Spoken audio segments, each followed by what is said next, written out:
There's a psychological phenomenon that Freud intuited, but never fully named, and which today is infecting relationships at an epidemic rate. It's what I call blow-up doll syndrome. Women who literally have no personality of their own and transform themselves into whatever they think you want them to be. And the cruelest part?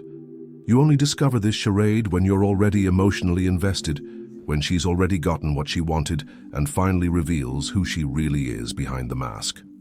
If you're watching this video, you've probably already gone through the devastating experience of discovering that the perfect woman you met was a complete fabrication.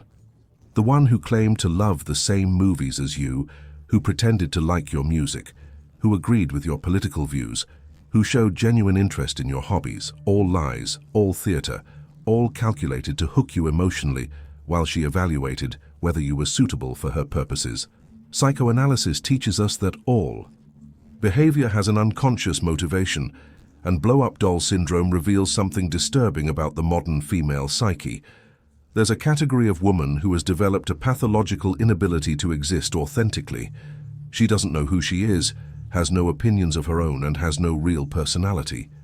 So she becomes a psychological chameleon, absorbing and mirroring everything she perceives that might attract the man she wants to capture. Freud spoke of the concept of a false self, a fabricated personality that hides the true self. But in blow-up doll syndrome, there's no true self to hide. There's just an existential void disguised as adaptability. She's not lying about who she is. She literally doesn't know who she is. That's why she's so convincing in her performance. She's not pretending to be someone else. She's desperately trying to be someone, anyone who works. Modern neuroscience has revealed something fascinating about this behavior. Brains with deficiencies in the development of personal identity compensate by becoming neurological mirrors of other people. It's as if they have a hypersensitive psychic antenna that picks up exactly what you want to see and projects it back to you. It's not emotional intelligence, it's unconscious emotional manipulation. You know the signs. At first she was too perfect to be true. She agreed with everything, found all your jokes funny, and showed interest in things you knew no woman normally cares about. When you talked about work, she seemed fascinated. When you mentioned a band you liked, she discovered she loved it too. When you mentioned a movie, she'd already had it on her to-watch list for ages. What you didn't realize was that she was conducting psychological research on you. Your every reaction was catalogued, every preference was archived, every opinion was mirrored back. She was building a personality in real time based on what she perceived as attractive to you, like a human algorithm programmed to maximize your interest in her. Blow-up doll syndrome has deep roots in childhood. These are often women who grew up in homes where approval was conditional on performance, where they learned that love is something you earn by being what others want you to be. They never developed a solid sense of self because they were never loved for who they truly were, only for what they could become to please. Freud teaches us that personality is formed through resolved internal conflicts. But the woman with inflatable doll syndrome never experienced internal conflicts because she never had an internal to engage in conflict with.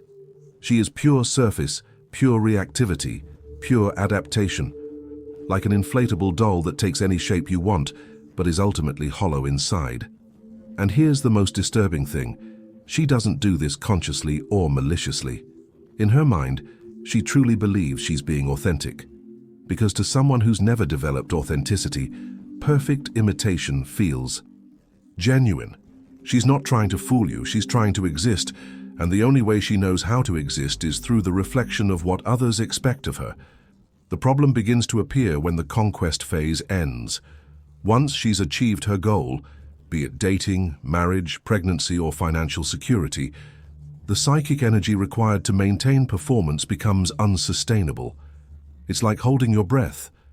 You can do it for a while, but eventually you need to relax. And when she relaxes, the fabricated personality crumbles. Suddenly, the woman who used to love watching games with you no longer cares about sports. The woman who claimed to love heavy rock only listens to pop music. The woman who seemed to have solid political opinions can no longer hold a 5-minute discussion on any topic. The mask slips, and you discover you were in love with a ghost. Psychoanalysis reveals that this collapse of the false personality is often accompanied by an explosion of characteristics she had suppressed.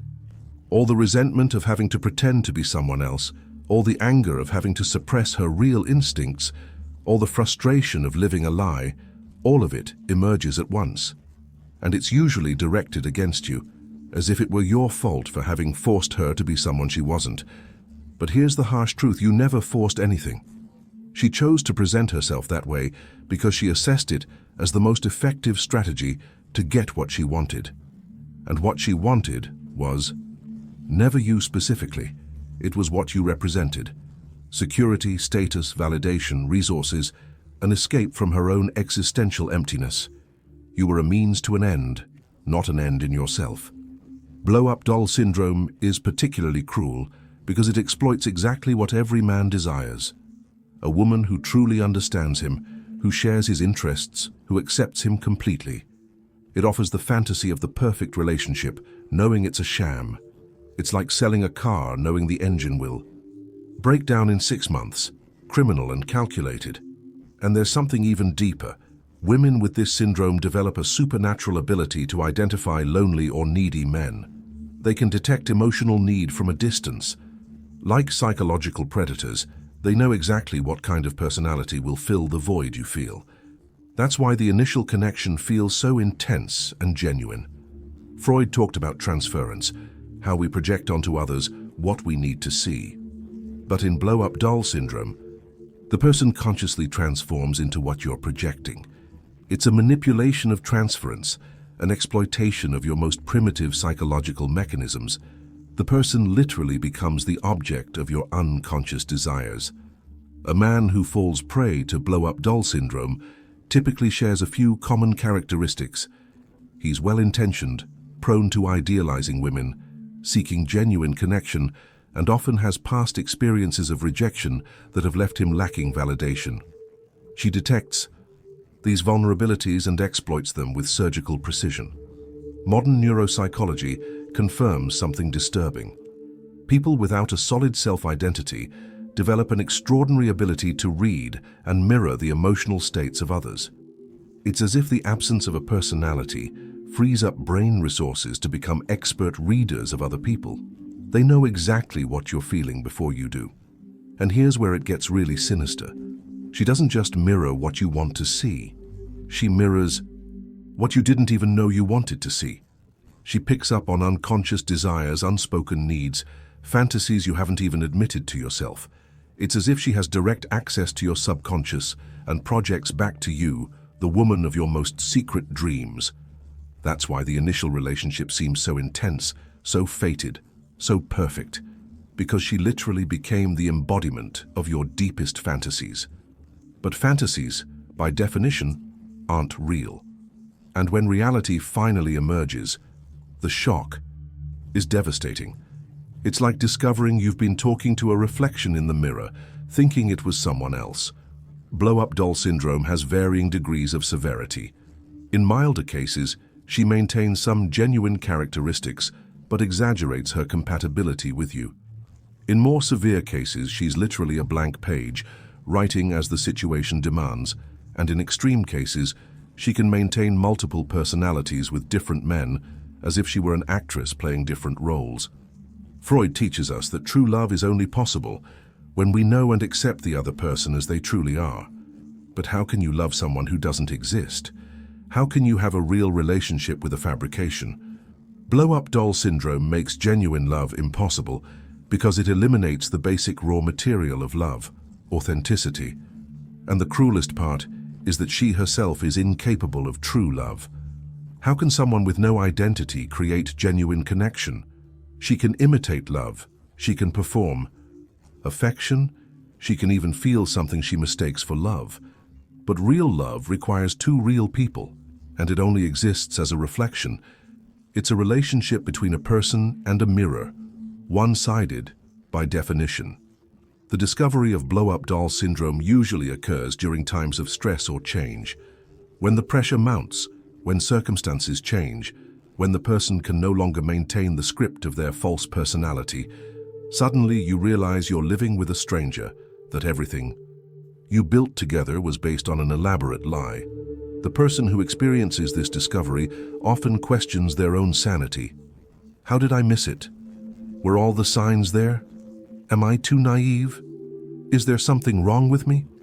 But the truth is, you've been the victim of sophisticated psychological manipulation. No one is prepared to deal with someone who doesn't exist as a real person. Psychoanalysis reveals that women with blow-up doll syndrome often have multiple and contradictory relationship histories. They were completely different people with different partners. The previous man may have known a completely different version of the woman you met. Each relationship is like a different movie where she plays the protagonist. And there's something even more disturbing. She can genuinely believe in each performance. In her mind, she really was that person in that moment, with that specific man. It's not conscious cynicism. It's a pathological dissociation from her own identity. She convinces herself that each mask is her true face. Freud spoke of the repetition compulsion, how we repeat unconscious patterns. But in blow-up doll syndrome, there's no pattern to repeat because there's no stable core personality. Each relationship is an improvisation based on what she reads about the man of the moment. It's like psychological jazz, pure improvisation with no underlying melody. The collapse of the false personality is rarely gradual. It usually happens like a psychological avalanche, an argument, a moment of pressure, a situation where she can no longer process what the right answer should be, and suddenly the whole construct crumbles. You see in her eyes an emptiness you'd never noticed before, because she's literally forgotten who she's supposed to be in that moment. Neuroscience shows us that brains without a solid identity have chaotic neurological activation patterns. It's as if there's no brain director coordinating the different regions. This is why women with this syndrome can look completely different from one day to the next, because they are literally different people neurologically. And here's a brutal truth. Once you recognize blow-up doll syndrome, it's impossible to believe in the performance again, because you realize you're interacting with a conscious construct, not a real person. It's like trying to be moved by a movie knowing the actors are acting. The magic is permanently lost. A man who discovers he's with a sex doll faces a cruel dilemma. Continue pretending to believe the lie or face reality and end the relationship. Many choose the former because the truth is too devastating to accept. They'd rather live with the shared lie than face the fact that they wasted months or years of their lives in love with a ghost. But psychoanalysis teaches us that suppressed truths always return in symptomatic forms. If you choose to ignore that you're with a blow-up doll, it will manifest as constant irritability, paranoid distrust, a feeling of emptiness in the relationship, and a compulsive need to validate whether she truly likes you. The unconscious knows the truth, even when the conscious mind denies it. Blow-up doll syndrome is epidemic in the digital age because social media has facilitated the creation of manufactured personalities. Women learn from an early age to curate idealized versions of themselves online. It's a small step from digital curation to complete personality curation in real life.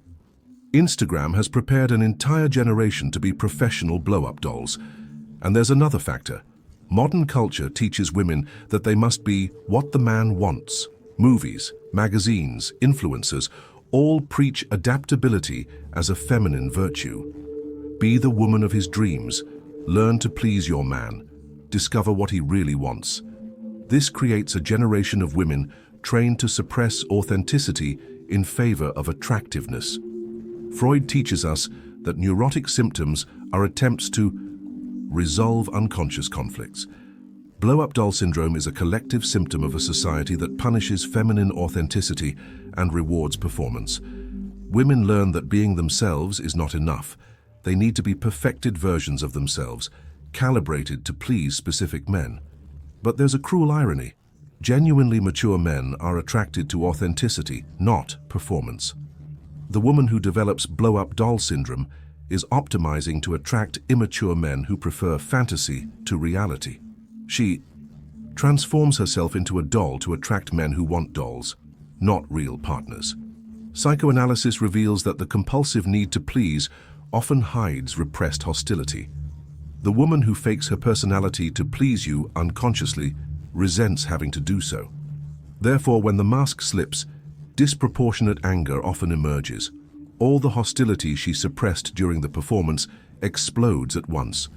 And there's something even more sinister. Some women develop blow-up doll syndrome as a conscious manipulation strategy. They know exactly what they're doing. They study the man, identify his needs, create a tailored personality, get what they want, and then reveal their true colors. It's psychological predation disguised as compatibility. Neuroscience confirms that people without a solid self-identity are incapable of forming genuine emotional bonds. They can imitate bonds, they can perform intimacy, they can even feel something they mistake for love. But real love requires authentic vulnerability, and someone who doesn't know who they are cannot be truly vulnerable. A man who gets involved with a sex doll often develops a persistent feeling of loneliness, even when he's with someone, because he's effectively alone, in a relationship with a projection, not a real person. It's a particularly cruel loneliness because it's disguised as companionship. Freud spoke of the unheimlich, the familiar uncanny. The inflatable doll syndrome creates exactly this sensation. You're with someone who should be intimate, but who suddenly seems completely alien. It's as if you've discovered your own house is built on shaky ground. Everything that seemed solid turns out to be unstable. The discovery of blow-up doll syndrome often leaves a man with a lasting paranoia about female authenticity. He begins to question whether any woman is truly genuine or if they are all more subtle versions of the same manipulation. It's a psychological trauma that can affect future relationships for years. And here's the most tragic part. The woman with blow-up doll syndrome is also a victim. She's lost touch with her own essence so completely that she no longer knows what it means to be herself. She lives in a state of constant anxiety, trying to maintain performances that she herself no longer even believes in. It's a psychological prison where she is simultaneously the prisoner and the jailer. Psychoanalysis teaches us that healing is only possible through confronting the truth. But women with blow-up doll syndrome are often unable to bear the truth about themselves. Admitting they have no personality of their own would be too devastating. So they continue to jump from performance to performance, from relationship to relationship, leaving a trail of confused and traumatized men. Modern society has created perfect conditions for the proliferation of blow-up doll syndrome. It rewards performance over authenticity, punishes genuine vulnerability, and teaches women that their value lies in being what others want them to be. It's a fake personality factory, operating on an industrial scale. But there is hope for the man who learns to identify the signs. Once you understand the pattern, you develop an internal detector for authenticity versus performance. You learn to value women who have their own opinions, who disagree with you occasionally, who have independent personalities, even when it's inconvenient. Freud teaches us that knowing the truth, even when it hurts, is always better than living in illusion. Blow-up doll syndrome is real, common, and devastating, but when you understand the mechanism, you protect yourself from wasting years of your life in love with someone who exists only as a reflection of your projections. A genuine woman doesn't need to pretend to like your things to attract you. She has her own things she likes, her own opinions she defends, her own personality she offers. She may not be perfect for you, but at least she's real. And a real relationship, even with conflicts and differences, will always be better than a perfect, fabricated relationship. Psychoanalysis doesn't romanticize relationships or perpetuate comforting illusions. It exposes the raw truth about human behavior, even when that truth is uncomfortable. Blow-up doll syndrome is a psychological reality that affects millions of relationships. Identifying it is the first step to protecting yourself from it, because in the end, you deserve more than an imitation of the ideal woman. You deserve a real woman, with real flaws, a real personality, capable of real love. And that's only possible when you stop settling for performance and start demanding authenticity. This is pure psychoanalysis, without romanticization or consoling illusions. If you recognized your situation in this video, perhaps it's time to question whether you're in a real relationship or in love with a mirror. And if it's a mirror, remember, reflections are just light. They have no substance of their own.